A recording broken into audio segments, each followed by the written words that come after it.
Hi everyone, welcome back to my channel. Today I will be sharing how I gave my sliding doors a complete makeover with some cheap contact paper. This easy frosted window hack is pretty budget friendly and could be done on almost any window or sliding door. And best of all, it's scratch free, so if you have little kiddos or pets, this is perfect. Okay, so because my doors were an ugly, worn out silver color, I decided to give them a fresh coat of paint. I started off by sanding down the metal with some light sandpaper and washed it all down with some soapy water and a sponge. Once it was all dry, I masked off all the areas I didn't want spray painted. These doors actually had black silicone along the edges, so I left that unmasked since I was going to spray paint them black anyways. For my choice of spray paint, I went with this Rust-Oleum spray paint that works great on metal. I use this spray paint all the time and highly recommend it. I also highly recommend throwing down a floor covering. This got really messy, like I had a layer of black dust all over my kitchen floor. I let the spray paint set for about 20 minutes and removed the masking paper and let it dry overnight before adding the contact paper. Okay, so to prep my windows for the contact paper, I used a razor scraper to remove any hard residue and sprayed it down with Windex and wiped them down with a paper towel. I feel like just painting the door frame black made such a huge difference.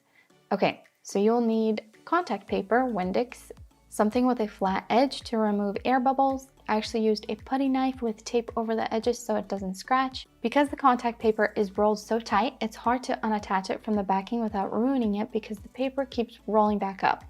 I found that this worked best if you rolled each roll in the opposite direction a few times until it stopped rolling up on its own.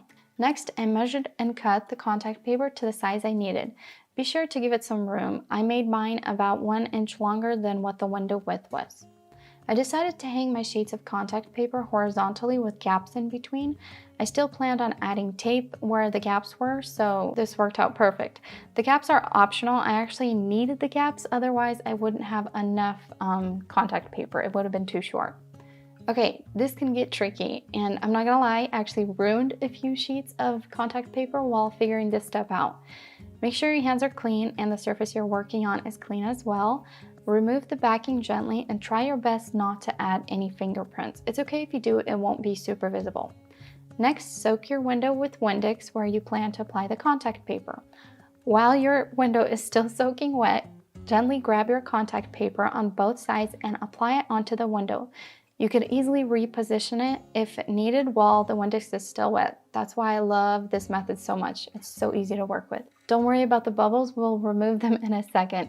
If you're concerned about the Windex leaving residue, don't be. This method works like magic. I used my plastic putty knife to remove all the bubbles and moved on to adding the rest of the sheets to the window. To clean up the edges, I pressed a drywall knife against the edge and used a razor to remove any extra contact paper.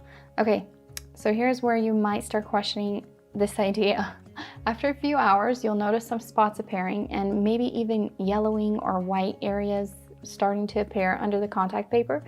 These are all good signs. Don't freak out. This just means that the Windex is drying under the contact paper. It will take the Windex between 2 to 7 days to completely dry and be spot free, and it looks super clean and smooth after.